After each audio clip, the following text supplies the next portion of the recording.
Hey, it's Rob, and I'm here reporting the news from Cannes. And today I'm lucky enough to have Jonathan Silver, who's the CEO of Affinity Solutions. Jonathan, thanks for coming. Great to be here. This is an exciting first time in Cannes for me. First time in Cannes. First time. Well, look at this weather. You could not have picked a better week to come. I was told it was going to be 100 degrees, and it's only 85, so I'm very happy. That's right. That's right. So we're only sweating a little, not That's a lot, true. right? Although this interview could make me sweat more. I don't know. I'm good. I'm Yeah. good. I'm going to get you some zingers.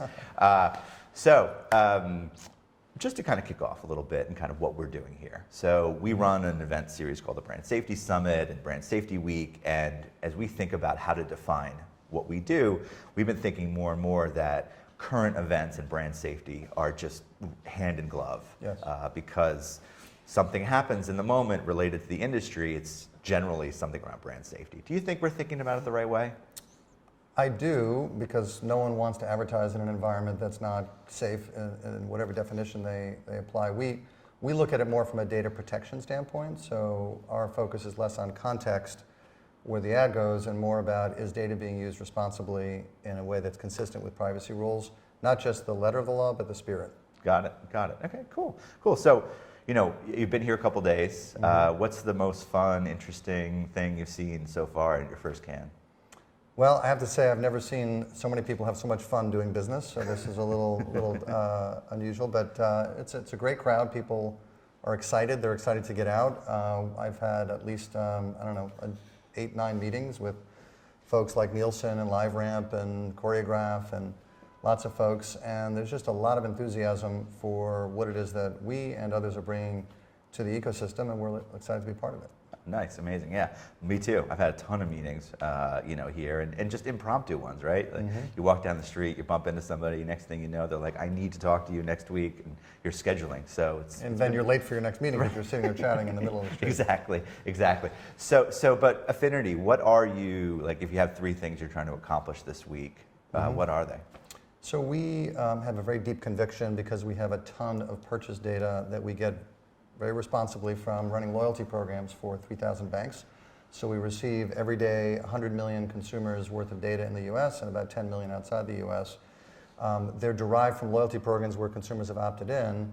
And then we are making that data available in aggregated form to media partners in the ecosystem to score media. And by that we mean every TV show, every media property, every audience, to score it for presence of buyers and level of spend. So if you're McDonald's or Burger King and you're advertising and you want to know if these 2 TV shows, which one is better, because this one, they both look the same from Nielsen's perspective, but maybe one of them has twice the percentage of QSR buyers than the other. So if you're selling hamburgers, you kind of want to advertise for people who eat hamburgers.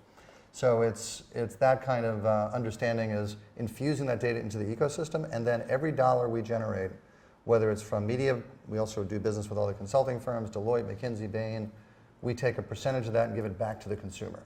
So we're effectively paying consumers for the use of their data as part of the loyalty program that we run for those 3,000 banks. Well, fair trade for data and consumers. That's a whole path we can go down. We'll save that for another interview. Okay. Another interview. But I'm interested to hear the adoption. You're scoring media, and this is a newish service for you. I mean, the business has been around for a while, but this is a new. How is it being received? Like, what's the uptake? Very positive. I think it's like everyone's fighting for how to count better. So we're seeing everyone say, we got to go from panels to big data. We should be, using different balancing techniques to make sure we're counting the right people. That's important, but outcomes is also really important. So understanding the likelihood that whatever it is that the advertiser is trying to achieve will be accomplished is very key. So we're seeing, it's been tried over the years. I think what's different today is that we have obviously a huge groundswell of interest in new measurement techniques. A and B, just the alignment with consumer privacy laws that have changed and technologies that have been developed. This is the time to make it happen. Got it. Interesting. Well, good luck. We're excited about it. Yeah, good stuff. So news. So now back to the news. We're getting executives like yourself to give us some thoughts on kind of the latest, what's going on in the headlines. And so, you're a data protection guy, you're a data protection company. So what if I asked you, why is the death of the cookie the wrong question to be thinking about? Because everybody wants to talk about it, but I personally think it's the wrong question. But why do you think it might be the wrong question? I think it's the wrong question because cookies ultimately are about targeting and measurement, right? That's why it's there. Clearly, it's not in line with the privacy rules that have come about through CCPA and CPRA.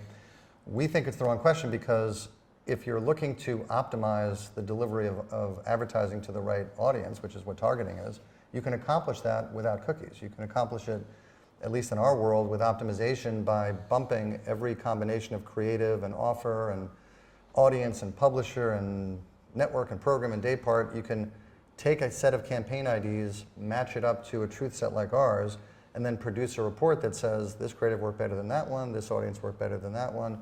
So you can get there through this kind of champion, challenger, rinse and repeat, A/B testing done in near real time and get to the same outcome, which is targeting, but without revealing anything individually about a consumer, which is why everyone's so focused on the death of the cookie. Yeah, I mean, it's a tech conversation, right? And privacy is a human job conversation, right? What about like the marketers on the other end of it? Like when you say, hey, this is how we're going to use your data, and it's going to like how does that receive? Like, do they understand quite as well, or they still need to be educated? Well, there is a certain amount of education, but I think there's a lot of anxiety because as cookies go away, they're looking for an alternative way. I think there are certainly identity schemes and frameworks that have come up like UID and others that are viable, but we think about it differently. And as soon as we get into a conversation with the brands, they get it because this is really just aggregated reports that are being generated in real time, so I can optimize the delivery of my campaigns. We generally get a very positive response, and the agencies obviously are the stewards, and they're the ones educating the brands on how they should think about this, and we love being part of that conversation.